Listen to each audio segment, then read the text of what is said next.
Hai, selamat pagi, salam sejahtera. Hari ini kita mulai belajar tema 6, subtema 2 tentang hebatnya cita-citaku. Untuk materi hari ini yaitu tentang menulis puisi berdasarkan isi cerita dan juga mengenal tari daerah yang ada di Indonesia. Yang pertama, kita akan belajar lagi tentang puisi. Apa itu puisi? Puisi adalah ungkapan yang memperhitungkan aspek-aspek bunyi di dalamnya serta berupa pengalaman imajinatif, emosional, dan intelektual penyair dari kehidupan individu dan sosialnya. Puisi diungkapkan dengan teknik tertentu sehingga dapat membangkitkan pengalaman tertentu dalam diri pembaca ataupun pendengarnya. Nah, untuk membuat suatu puisi, kalian harus memperhatikan unsur-unsur puisi. Yang pertama yaitu tema. Tema adalah ide atau gagasan pokok yang dituangkan pensyair dalam puisi. Tema puisi ada bermacam-macam seperti tema persahabatan, lingkungan, cita-cita, ketuhanan, dan juga persatuan. Berikutnya, yang kedua adalah amanat. Amanat adalah pesan yang ingin disampaikan pensyair lewat puisi. Amanat atau pesan juga bermacam-macam seperti perintah untuk menyayangi sesama, semangat mencapai cita-cita, rajin belajar, menghormati orang tua, serta selalu menjalankan ibadah. Berikutnya ada rima.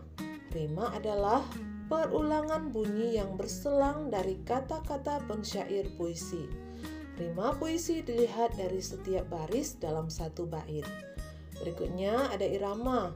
Irama adalah pergantian keras lembut, cepat lambat, panjang pendek, dan tinggi rendahnya pengucapan kata dalam puisi. Irama digunakan untuk memperindah nilai puisi. Irama mempengaruhi ketertarikan pembaca. Yang terakhir diksi. Diksi adalah pilihan kata yang digunakan dalam puisi. Kata-kata yang digunakan dalam puisi berbeda dengan kata-kata yang digunakan sehari-hari. Susunan kata yang digunakan dalam puisi biasanya indah, enak didengar, dan tentu saja memiliki makna yang mendalam. Nah, selain itu, hal-hal yang harus diperhatikan sebelum menulis puisi adalah yang pertama, kita membayangkan terlebih dahulu kira-kira cita-cita apa ya yang ingin kita wujudkan di masa depan. Kemudian kita bisa menceritakan kehebatan cita-cita tersebut bagi orang lain di sekitar kita. Contohnya mama, papa, kakak, atau adik. Nah, kemudian kita akan membuat beberapa kata kunci dari setiap gagasan cerita tersebut. Kalau sudah mendapatkan kata kunci, kita akan merangkainya sehingga terbentuk sebuah puisi.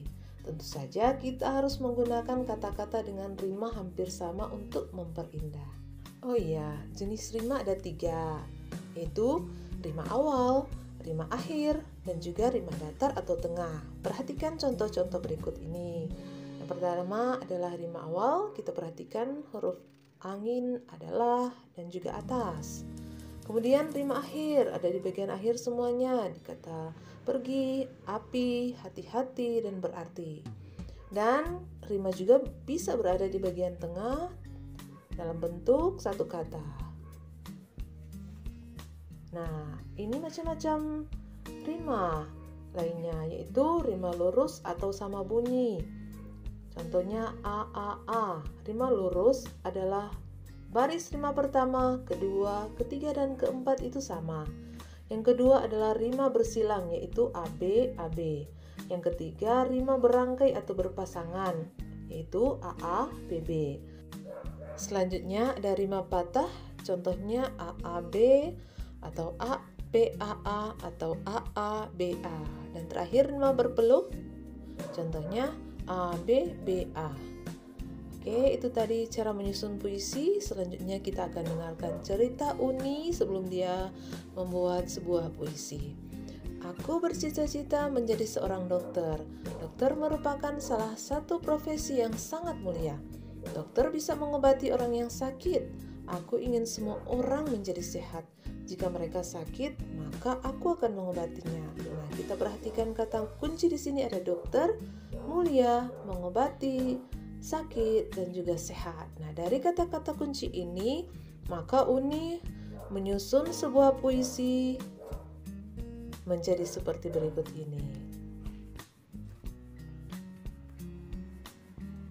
Nah, kalian juga tentu bisa membuat puisi dengan memperhatikan hal-hal yang sudah dijelaskan tadi.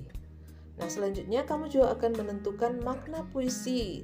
Setelah kamu membuat puisi, kamu akan menulis judul puisi, pengarangnya yaitu diri kamu sendiri, dan kamu juga akan menulis isi atau makna puisi tersebut.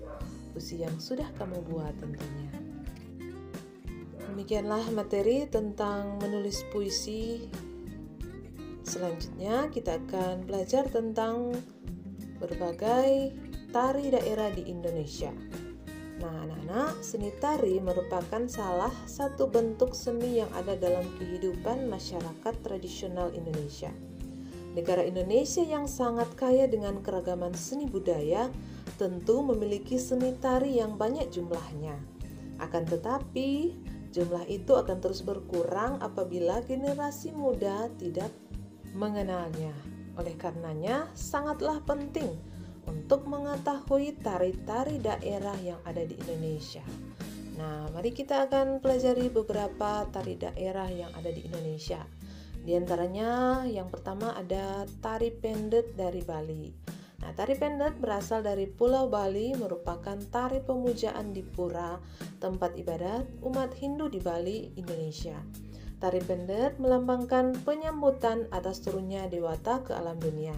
Seiring dengan perkembangan zaman, para seniman Bali mengubah pendet menjadi ucapan selamat datang. Kemudian ada tari piring dari Minangkabau.